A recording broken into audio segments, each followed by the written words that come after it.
Moikka!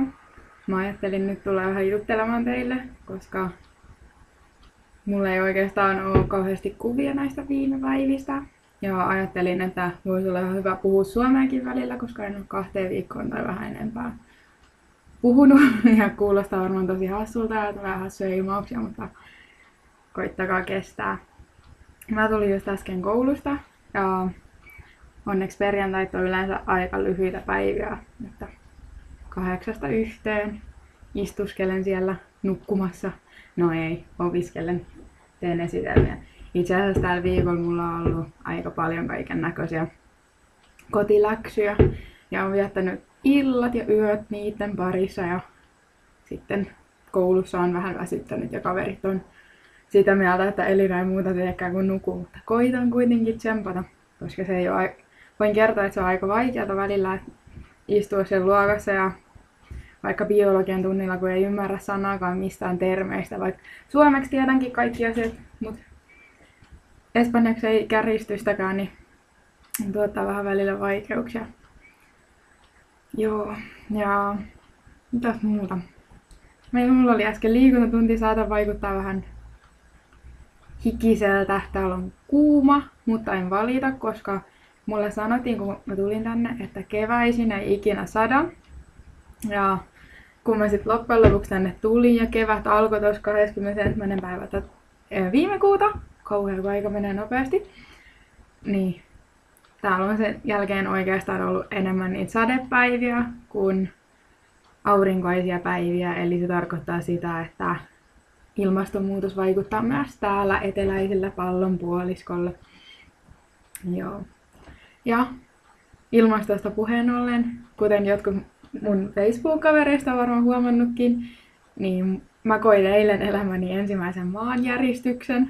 Oli aika vinha tunne, pakko myöntää. Mä olin itse asiassa meidän keittiössä kokkaamassa ruokaa, koska mun yksi parhaista chileläisistä kavereista oli tulossa kylään mua moikkaamaan tänne, koska mä olin ylläri eilen taas lakossa, koululakossa vaihteeksi. Ja mä siinä sitten rauhassa kuorisin perunoita ja keittelin niitä ja yhtäkkiä sitten huomasin, että maa alkoi tutista jalkojen alla ja mun mamma tykkää keräillä kaiken maailman pikkuastioita ja meillä on niitä joka ikinen taso täynnä, niin ne sitten rupesi pitää ääntä. Ja mä sitten aluksi vähän miettisin, että onko tää nyt maanjäristys vai eikö tää ole, koska tuossa meidän kadulla menee aika paljon rekkoja. Ja välillä kun niitä rekkoja menee, niin ne astiat killisee ihan samalla tavalla. Mut siinä kohtaa kun rupesi niinku itekin tutisemaan ja talo rupesi heilua tällä tavalla näin, niin siinä kohtaa olin kyllä ihan varma siitä, että oli maanjäristys. Ja olin ihan innoissani, koska mä oon koko tän alkuvuoden odottanut sitä, että koska tulee mun ensimmäinen maanjäristys. Ja nyt se sitten tuli ja on ihan innoissani. Mamma tuli mut kyselemään heti saman tien Facebookissa, että kai sä oot kunnossa, et kai sä pelästynyt tai mitään. Ja mä sit koitin vaivihkaa olla silleen, että ei tässä mitään ongelmaa ollut, vaikka mä salaisesti olin ihan riemuissa. Niin mun mielestä se on ihan mahtavaa sanoa, että mä oon ollut maanjäristyksessä. Ja mun kaveri tosiaan sitä mieltä, että eihän se edes mikään maanjäristys oo. Näillä on täällä Chiles 2 erilaista termiä maanjäristykselle, eli vähän pienempi on semmoinen temblor ja vähän voimakkaampi on terremoto. Ja tää oli 5,7 magnitudia eilen, eli mun korvaan se kuulostaa ihan törkeän suurelta, mutta näille se oli pieni semmonen tutina, muutama sekunti, mutta mulle se oli ensimmäinen maanjäristys. Ja Suomessa ei ole kuin yksi sana, maanjäristys. Ja se johtuu siitä, että maanjäristys on aina maanjäristys. Et mulle on ihan turha tulla kertomaan, että chill down, että tää nyt on ihan normaali. Ei tää ole normaali, ei Suomessa ole maanjäristys. Paitsi Pohjanmaalla ehkä joskus silloin tällöin jotain 0,3 magnitudi tutinoita. Mutta saatte olla onnellisia mun puolesta. Mä oon kokenut ensimmäisen maanjäristykseni ja lisää tulee tulemaan, koska niitä tapahtuu täällä ihan koko ajan. Pieniä ja suuria. Ja oikeastaan niitä kaikkein pienimpiä edes huomaa, niin kuin mä joskus kuukausi sitten taisin postatakin, että täällä on ollut 3 vähän pienempää, mihin mä en ole edes herännyt, kun on ollut yöaikaa. No. Ja kauhean tuossa näytössä, kun näen itteni, niin näyttää hiukset hirveän vaalealta, vaikka mun mielestä se on niin hassua, kun Suomessa mä oon yksi miljoonasta suomalaisesta, täällä mä oon se se suomalainen. Ja kaduilla kun kävelee, niin yleensä rakennustyömaalla ainakin voidaan vislailla aika paljon. Ja se kyllä nostattaa itsetuntoa ihan hyvin, että joka kerta saa kehuja, että ai että kun sulla on kivat hiukset ja kivat silmät ja tosi nättiä.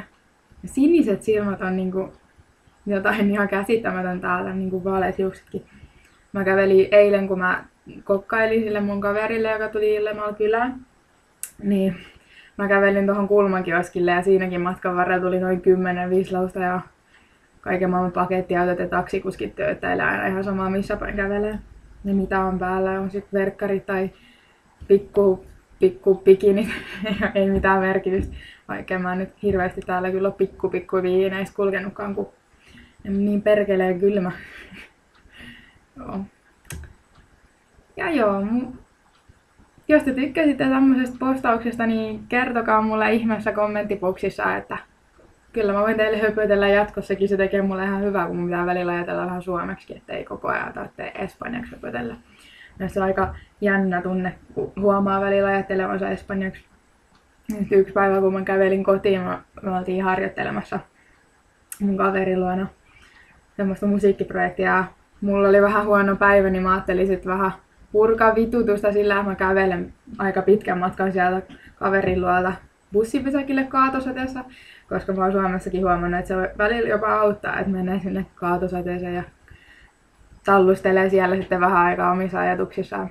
Mutta se oli aika vinha tunne huomata kans, että mä siinä sitten ajattelin espanjaksi ihan sujuvasti ja semmoista tänne.